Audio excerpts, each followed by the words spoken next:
We all know the dramatic tale of Leonidas and the 300 Spartans. But the real Sparta was far more complex than just heroic warriors at Thermopylae. Before Leonidas, Sparta was a powerful city-state built on discipline, equality, and extreme military control. Between 700 and 500 BC, Sparta rose to become one of the dominant powers in ancient Greece, feared and respected by all. But Sparta wasn't. Athens had no democracy, no love for philosophy, and little room for individuality. It was a society that valued silence, obedience, endurance, and strength over intellect and creativity. The Spartans created a rigid system where the state controlled nearly every aspect of a citizen's life. Boys were trained from age 7 to become warriors. Girls were raised to be strong mothers of soldiers. The goal was not happiness or wealth, but survival, dominance, and perfection in war. Their society was not built for comfort, but for conquest and unity through shared sacrifice. There was no golden age of Spartan art or architecture, but there was power, order, and fear. The Spartans avoided luxury, rejected money, and even banned the use of gold and silver currency. They preferred simple iron bars as money to discourage greed and corruption within the state. Foreigners were not welcome in Sparta. Outsiders were seen as threats to their strict way of life. Even poetry and music existed only to promote unity and military morale, never for personal expression. This wasn't just a city of soldiers, it was an entire society molded to serve war and survival. Sparta became a legend, not just for what it did in battle, but how it prepared for war every day. The real Spartans were not superheroes, but people shaped by fear, discipline, and brutal necessity. They created a system that sacrificed freedom to achieve strength, and it worked for a time. To understand the legend, we must first look behind the myth and meet the real Sparta before Leonidas. This is not just a history lesson,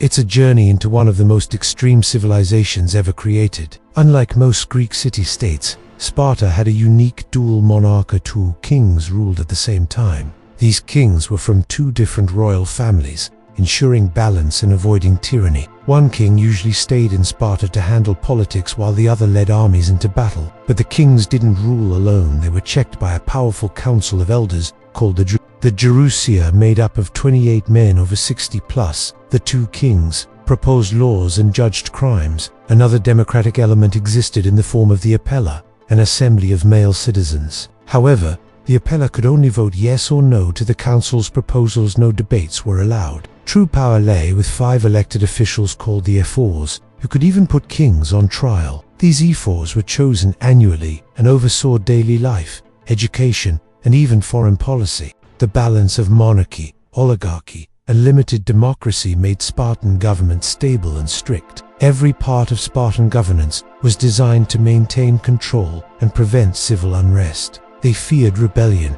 especially from the large enslaved population known as the Hellenes. Spartan laws discouraged wealth accumulation and corruption. Ruling was about service, not profit. Kings were expected to live modestly and fight bravely. No throne room, no gold crown. The structure emphasized duty, law, and equality among Spartan citizens. This layered political system was unique in Greece, combining tradition with military oversight. Unlike Athens, where citizens debated, Spartans obeyed. Speech was minimal, action was everything. The system worked because everyone knew their role and followed it without question. It wasn't freedom, but it was stability, and that's exactly what Sparta wanted. In Sparta, politics wasn't about power, it was about preserving the warrior state at all costs. At the age of 7, Spartan boys were taken from their families and placed in the Agogia state-run military education system. The Agoge was brutal, designed to toughen boys through hardship, hunger, pain, and strict discipline. They were given minimal clothing, no shoes, and had to sleep outside in all seasons to build resilience. Food was scarce, so boys were encouraged to steal, but if caught, they were punished for failing. Reading and writing were taught only at basic levels. Combat and survival were the real priorities. They trained in wrestling, spear throwing, hunting, and group combat skills needed on the battlefield. Obedience to superiors was absolute. Disobedience could mean beating, humiliation, or exile. Older boys were paired with mentors, experienced warriors who guided and disciplined them harshly. Group loyalty was emphasized. Every boy was part of a unit, and failure reflected on all. Endurance contests tested pain tolerance. Whippings were common and sometimes fatal. Boys were also taught laconis, speech short, sharp words that conveyed control and power. Cowardice was despised above all, and even the suggestion of fear brought disgrace. This education system was not about developing individuals, it was about creating perfect soldiers. The agoj lasted until age 20, when boys officially became full warriors, joining the Spartan army. Even then, they lived in barracks with comrades, not at home with family, until age 30. Spartan men were not just trained to fight, but to endure, obey, and sacrifice for Sparta. Those who failed the agoj were considered lesser men and barred from political life. The agogi created generations of fearless, loyal, and highly trained warriors feared across Greece. But it also meant a childhood without comfort, freedom, or emotional warmth. This was the price Sparta paid for strength, and they believed it was worth every scar. Unlike other Greek city-states, Spartan women were given more freedom, education, and physical training. They exercised, ran, and competed in sports to ensure they'd bear strong warrior sons. While women couldn't vote or fight, they held property, managed estates, and oversaw households. Spartan women could inherit wealth and land, making them some of the richest in ancient Greece. They married later than most Greeks, giving them time to grow stronger and healthier before childbirth. Mothers were expected to raise warriors, not comfort them. Come back with your shield, or on it. Marriage was practical and focused on producing strong offspring rather than romantic bonds. Women were respected for their role in sustaining Sparta's military mission, not as equals, but as supporters. Wives often lived apart from husbands, who stayed in barracks until age 30, seeing them rarely. Spartan girls were educated alongside boys in many physical skills, though their training wasn't as brutal. They were taught music and poetry, but only what was considered useful to state ideology. Because men were so often at war, women ran the homes, the farms, and even some civic matters. They wore simple clothing and had fewer social restrictions compared to Athenian women. They were seen as guardians of Spartan value stuff, loyal, and their strength wasn't in politics or war, but in ensuring that Sparta's warrior culture continued. They raised boys for battle and reminded their husbands of duty when they returned. Some Greek writers mocked Spartan women for their boldness, but many admired their strength.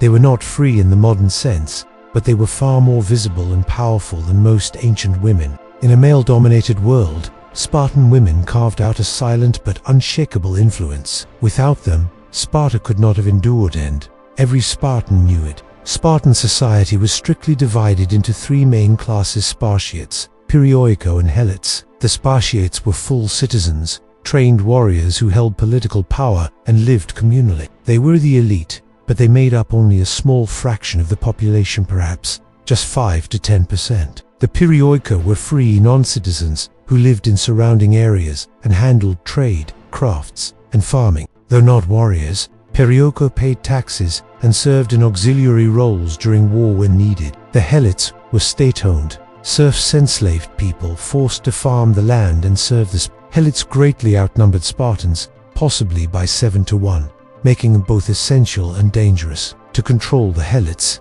Spartans used fear, violence, and yearly ritual killings known as the Cryptia. Helots could never gain freedom, own land, or marry without permission from Spartan authorities. Despite their importance to the economy, they were treated harshly and lived under constant surveillance. The Spartiates, meanwhile, were forbidden from farming, trading, or doing any work other than fighting. All their needs were met by the labor of others, especially Helots, allowing them to train full-time. The rigid structure kept society functional, but fragile. Any rebellion from Helots could collapse the system. Social mobility was nearly impossible. Birth and military success determined your place in Spartan life. Foreigners were discouraged from staying, as new ideas could threaten unity. Even travel abroad by Spartans was rare and required permission from the FORs. Luxury was discouraged. Simple clothes, shared meals, and equal rations reinforced equality among warriors. Artisans, traders, and farmers were mostly Perioiko, as Spartans viewed such work as beneath them. The structure prioritized loyalty, order, and purity of the warrior class above all else. Sparta wasn't built to evolve, it was built to endure, and that meant keeping everyone in their place. Spartan religion was deeply tied to the state. Gods were honored not for love, but for protection and war. They worshipped many of the same gods as other Greeks, especially Apollo, Athena, and Artemis or Thea. Rituals were often military in nature, including sacrifices before battles to gain divine favor. The Carnea festival honored Apollo and was so sacred that Sparta once delayed war to celebrate it. Gymnopedia was a public festival where young men danced and displayed strength, endurance, and discipline. Religious training began early. Boys participated in ceremonies that tested pain tolerance and obedience. Worship was state-controlled and emphasized unity over personal spiritual experience. Gods were seen as enforcers of law, order, and martial virtue, not as loving protectors. The temple of Artemis or Thea was the site of the infamous flogging rituals endured by Spartan youths. These religious tests were less about piety and more about proving worthiness, as funerals were simple for common Spartans, but elaborate for those who died heroically in battle. Women who died in childbirth were honored equally to men who died in warbirth, gave life for Sparta. Omens and oracles were respected, especially the Oracle of Delphi, consulted before major wars. Spartan kings were believed to be descended from Heracles, giving them divine authority and legitimacy. Rituals often involved public displays of toughness. Stares and emotion were seen as weakness. Religion reinforced Spartan values: self-denial, service, courage, and loyalty to the collective. Even marriage had religious undertones. Ceremonies were minimal, symbolic, and often secretive. There were few temples compared to Athens, but the spirit of religion lived in every Spartan's duty. The gods of Sparta were warriors, guardians of discipline and bloodshed, not artists or lovers. Faith in Sparta was not about inner peace, it was about external strength and national survival. Sparta was the most feared military power in Greece, not because of size, but because of discipline and unity. Spartans were masters of the phalanx, a tight infantry formation that created a moving wall of shields and spears. Every man knew his place in the line, and breaking formation was a crime, punishable by death. Training focused on perfect timing, silent coordination, and trust in one's fellow soldiers. Armor was standardized: bronze helmet, cuirass, greaves, round shield, and the famous red cloak. Each Spartan carried a short sword and a doru, an 8-foot spear used for thrusting over shield walls. Unlike other Greeks, Spartans fought silently, no shouting, just the sound of boots and metal. Commanders didn't need to issue complex orders. Every soldier had drilled for years in the same tactics. Cowards were branded and banished. Nothing was worse than retreat or surrender. Spartan warfare was psychological as much as physical. The enemy feared their silence and precision. War was constant, not just against foreign enemies, but also through internal control of the Hellenes. They didn't wage war for conquest alone. They waged war to preserve the Spartan way of life. Soldiers were not paid. Their reward was glory, honor, and the survival of the state. The army trained year-round, even in peace, because war was not a choice, it was a way of life. Military campaigns were conducted as a unit. Individual acts of bravery were less valued than group victory. Enemies rarely defeated Spartans in open battle. Their weaknesses came from within, not the battlefield. Allies respected Sparta's power and often requested their help in conflicts across Greece. Spartans didn't build empires, they built reputations, and their name alone could win wars. To be Spartan was to be born, live, and die for one thing: the perfection of war. This obsession with warfare made Sparta mighty, but it also made them inflexible and slow to change. Daily life in Sparta was simple, austere, and focused on serving the collective, not personal pleasure. Meals were eaten in communal mess halls called systesia, where men shared food and conversation. The famous black brutha, mix of pork, vinegar, and blood, was the staple dish of Spartan warriors. Homes were plain, clothing was basic, and personal wealth was frowned upon by the law. Time was spent training, farming, or guarding. Every action served the city-state in some way. Men didn't live with their families until they were 30, focusing entirely on military brotherhood. Respect was earned through action, not birth. Courage and silence were praised above beauty or fame. Children were taught to speak little and observe much. Laconic speech was a cultural hallmark. Luxury items, long speeches, and flamboyant behavior were considered signs of weakness or corruption. Honor came from endurance, sacrifice, and total loyalty to Spartan, not from wealth or status. Failure to marry, produce children, or serve the state brought shame and exclusion. Festivals were rare and somber, focused more on public discipline than joy or celebration. Even jokes and laughter were carefully controlled. They were tolerated only when used to train wit and strength. Spartan values were drilled into citizens from childhood: discipline, courage, self-control, and duty. To be weak, emotional, or lazy was worse than being poor or a gliot, meant dishonor to the city. Time off was almost non-existent. Training continued year-round, regardless of season. Art, poetry, and song existed, but only within the framework of state control and moral purpose. Loyalty to comrades and the state came before family, friends, or Sparta was a machine, and every citizen was a perfectly shaped cog meant to keep it running. And though this system was harsh, it created a unity and strength unmatched by any rival. Between 700 and 500 BC, Sparta transformed from a small city into a dominant force in Greek politics and war. Its conquest of Messenia in the 8th century gave it land and thousands of helots to support its system. This brutal conquest required total militarization of Spartan society to control the enslaved population. Sparta avoided building an empire, but expanded its influence through military prestige and alliances. The Peloponnesian League, led by Sparta, was a powerful alliance of Greek city-states in the south. Spartan reputation grew through limited but decisive wars against Argos, Tegea, and other rivals. By 550 BC, few dared challenge Sparta. Openly they were seen as invincible in land warfare. Kings like Anaxandridas and Cleomenes expanded Spartan reach without sacrificing internal control. While Athens grew through trade and democracy, Sparta grew through discipline and fear. Their isolationist stance meant they missed out on the cultural flowering of the wider Greek world. But their military supremacy made them the go-to ally or threat for many Greek cities. They sent few ambassadors, wrote few treaties, but their silence spoke louder than words. Sparta's unique system was admired by some and feared by most, including their eventual enemies. They were seen as relics of an older, purer Greece, unspoiled by luxury or foreign ideas. The stage was set for a clash between two visions of Greece: Spartan order versus Athenian freedom. Sparta may not have led in art, philosophy, or science, but in war, none could rival them. Their focus on strength made them symbols of Greek resilience and identity. By 500 BC,